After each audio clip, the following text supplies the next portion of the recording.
আসসালামু আলাইকুম। একটা বাস থেমেছিল, কিন্তু থেমেছিল না আমাদের অব্যবস্থা। আর সেই অব্যবস্থার মাসুল দিল 5টা জীবন। শুক্রবার রাতের রেল লাইনের ঘটনা শুধু একটা দুর্ঘটনা না, এটা একটা সিস্টেমের ব্যর্থতার নগ্ন উদাহরণ। টাঙ্গাইলের কালিহাতী উপজেলার ধলা টেঙ্গরের সেই নির্জন জায়গায় একটি বাস থেমে গেল, কারণ তেল নেই। প্রশ্নটা এখানেই, কেন নেই? সারা দেশে যখন জ্বালানি সংকটের কথা শোনা যাচ্ছে, তখন কি এই মৃত্যুগুলো শুধু দুর্ঘটনা বলে পাশ কাটিয়ে যাওয়া যায়? বাসের তেল শেষ হয়ে গেল, চালক হেলপার তেল আনতে চলে গেল, আর যাত্রীরা নেমে পড়ল।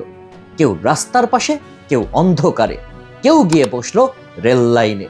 এটা কি তাদের দোষ, নাকি এটা সেই পরিস্থিতির দোষ যেখানে মানুষ বাধ্য হয় ঝুঁকির মধ্যে দাঁড়াতে? কারণ যদি বাসটা না থামতো, যদি তেলের জন্য এমন অনিশ্চয়তা না থাকতো, তাহলে কি এই 5টা মানুষ আজ বেঁচে থাকতো না? ঠিক সেই সময়ে ছুটে আসে সিরাজগঞ্জ এক্সপ্রেস, দ্রুতগামী, নির্দয়। এক মুহূর্ত, আর সব শেষ।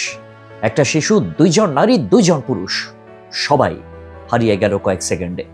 কিন্তু তাদের মৃত্যু কি শুধুই ভুল জায়গায় বসার কারণে, নাকি এর পেছনে আছে আরো বড় কোনো বাস্তবতা যেটা আমরা ইচ্ছা করে এড়িয়ে যাই? আমরা সবসময় ঘটনাকে ছোট করে দেখি, দুর্ঘটনা হয়েছে বলেই থেমে যায়। কিন্তু এর পেছনের কারণগুলো নিয়ে কি আমরা কখনো সত্যিকারের প্রশ্ন তুলি? দেশে যদি জ্বালানির স্থিতিশীলতা না থাকে, পরিবহন যদি নিরাপদভাবে চলতে না পারে, তাহলে প্রতিটা যাত্রাই একটা ঝুঁকি হয়ে দাঁড়ায়। আজ বাস থেমেছে তেলের জন্য, কাল হয়তো আরেকটা বাস থামবে অন্য কোনো কারণে, আর প্রতিবারই কেউ না কেউ প্রাণ হারাবে। এই মৃত্যু শুধু 5জন মানুষের না, এটা আমাদের দায়িত্বহীনতার প্রতিচ্ছবি।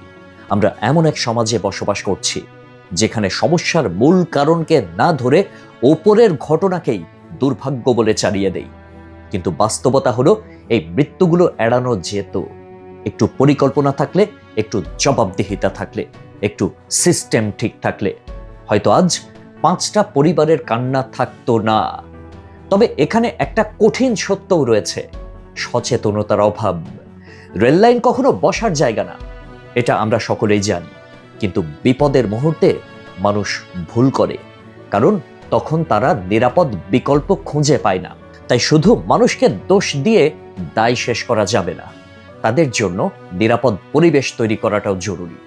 এই ঘটনা আমাদের 2টা জিনিস শিখিয়ে দেয়: একটা, সিস্টেমের ব্যর্থতা কতটা ভয়ঙ্কর হতে পারে, আর একটা, নিজের নিরাপত্তা নিজেরই নিশ্চিত করতে হবে। কিন্তু জীবন এমনই, হঠাৎ করে সবকিছু বদলে দেয়। তাই প্রতিবাদ দরকার, এই অব্যবস্থার বিরুদ্ধে প্রশ্ন করা দরকার। কেন একটা বাস রাস্তায় তেল ছাড়া চলে? কেন যাত্রীরা নিরাপত্তাহীনতায় পড়ে? কেন প্রতিটা ভুলের মাসুল দিতে হয় সাধারণ মানুষকে?